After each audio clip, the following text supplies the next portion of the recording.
Pernahkah kamu merasa hidup finansialmu seperti putaran yang berulang? Kamu naik gaji, tapi rekening tetap menipis. Kamu mencoba menabung, tapi selalu tergelincir oleh pengeluaran kecil yang tidak terasa. Ada momen ketika kamu sadar, ini bukan sekadar nasib buruk, ada pola yang sama terus-menerus. Kenapa hal yang sudah kamu lakukan bertahun-tahun lalu masih menghantui saldo rekeningmu hari ini? Riset keuangan pribadi menunjukkan 80% kondisi finansial saat ini adalah hasil dari kebiasaan yang kita bentuk minimal 5 tahun lalu. Bukan karena satu keputusan dramatis, melainkan akumulasi jutaan keputusan kecil. Langganan yang terlupakan, kopi setiap hari, menunggu waktu yang tepat untuk menabung, atau menunda belajar investasi. Pilihan kecil itu berkumpul dan bekerja seperti efek berantai. Beberapa menambah aset, banyak yang malah menggerus kesempatan. Ini bukan menyalahkan diri, ini memberi penjelasan. Apa yang kamu panen sekarang seringkali adalah benih yang kamu tanam dulu. Di video ini saya akan membongkar pola-pola itu dengan cara yang jelas dan praktis. Kita akan lihat contoh nyata yang mudah dikenali, saya akan jelaskan mekanisme kenapa kebiasaan kecil bisa berbuah besar, dan yang paling penting, saya akan tunjukkan langkah konkret yang bisa kamu mulai hari ini untuk mengubah arah keuanganmu. Bukan janji instan, tapi langkah yang jika dijalankan konsisten akan nyata hasilnya. Saya akan memandu kamu langkah demi langkah, dari mengenali kebiasaan yang merugikan hingga menggantinya dengan kebiasaan yang membangun aset. Kalau kamu ingin keluar dari pola yang sama dan benar-benar mengubah hasil finansial 5 tahun ke depan, tonton terus. Karena perubahan besar seringkali dimulai dari keputusan kecil yang dibentuk hari ini. Dalam dunia keuangan, tidak ada yang terjadi secara tiba-tiba.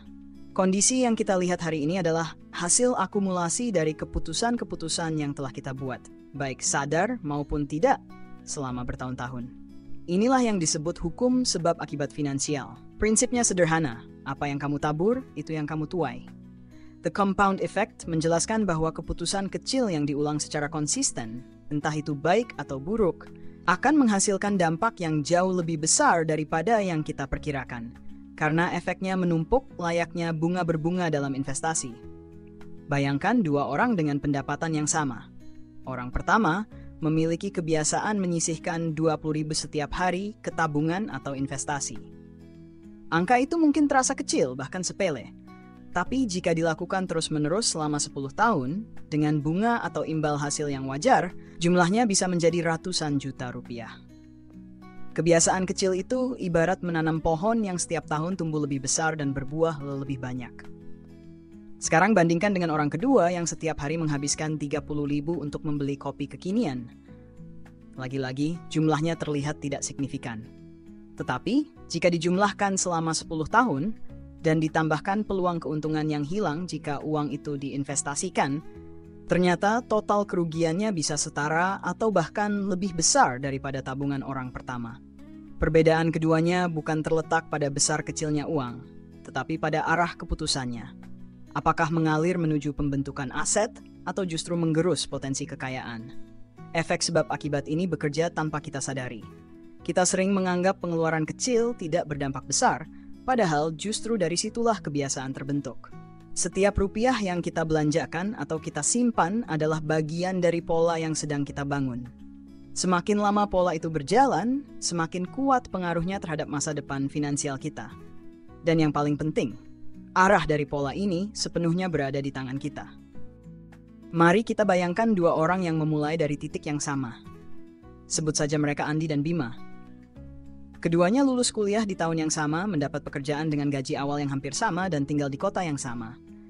Tidak ada perbedaan besar di awal perjalanan mereka, kecuali satu hal kecil, cara mereka memperlakukan uang.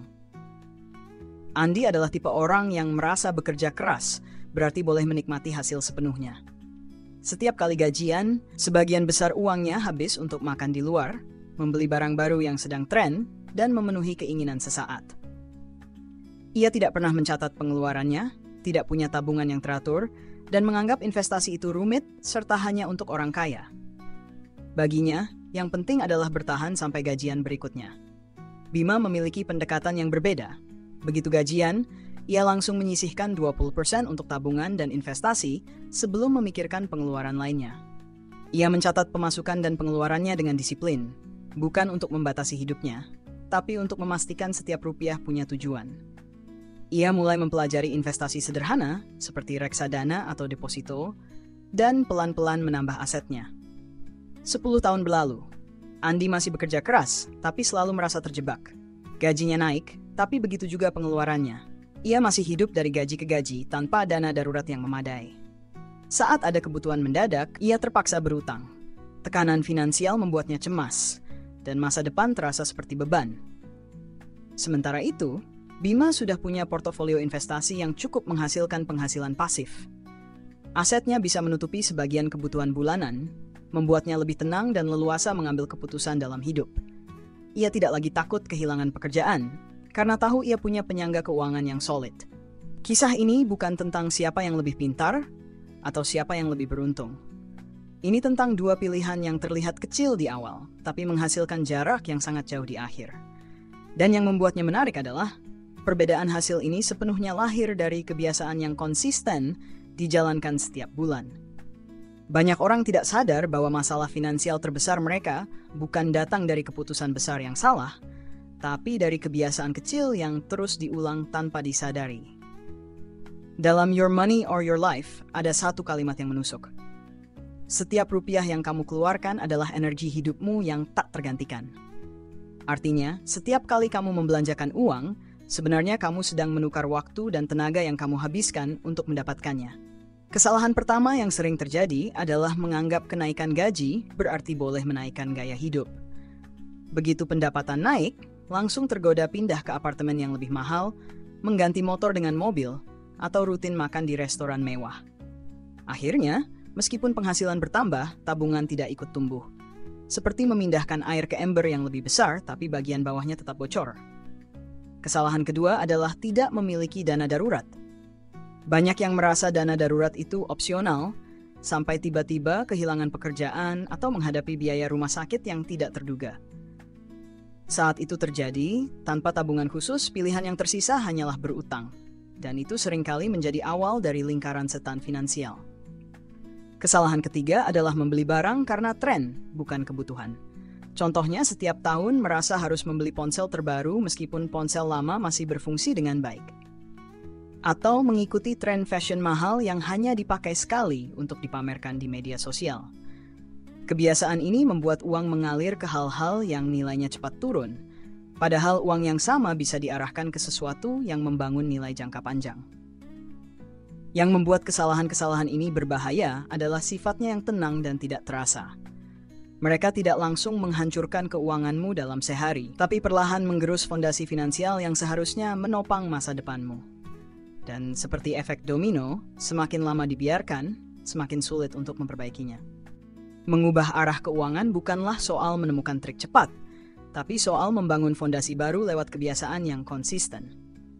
Prinsip The Compound Effect mengajarkan bahwa perubahan kecil yang dilakukan terus-menerus bisa menghasilkan dampak besar seiring waktu.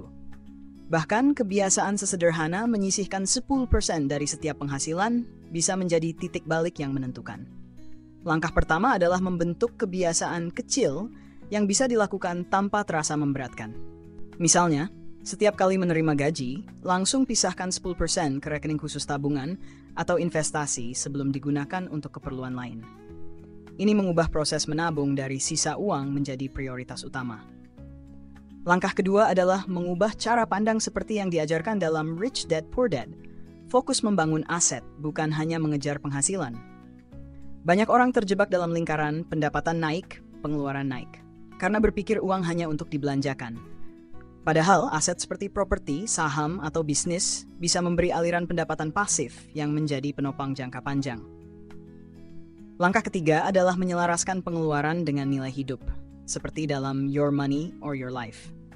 Artinya, sebelum mengeluarkan uang, tanyakan pada diri sendiri, apakah ini benar-benar sejalan dengan apa yang penting dalam hidupku? Dengan begitu, uangmu tidak lagi menguap untuk hal-hal yang sebenarnya tidak memberi makna.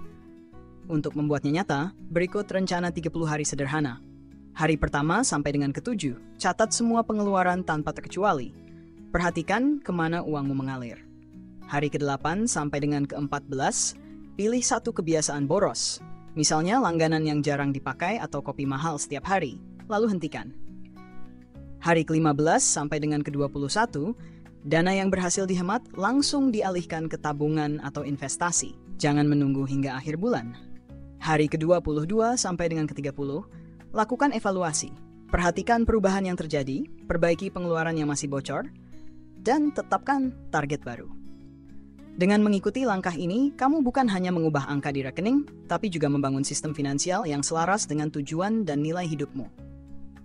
Uangmu mulai bekerja untukmu, bukan sebaliknya. Keuangan yang kamu miliki saat ini bukanlah hasil dari kebetulan, tapi akumulasi dari setiap pilihan yang pernah kamu buat. Mulai dari kebiasaan kecil seperti bagaimana kamu membelanjakan uang jajan saat remaja, hingga keputusan besar seperti mengambil cicilan rumah atau memilih pekerjaan.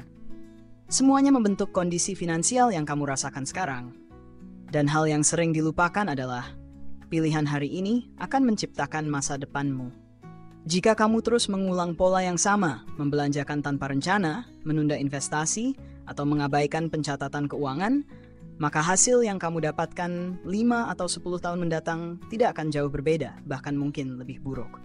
Coba bayangkan, jika kamu tidak mengubah arah sekarang, apakah kamu siap menerima konsekuensinya?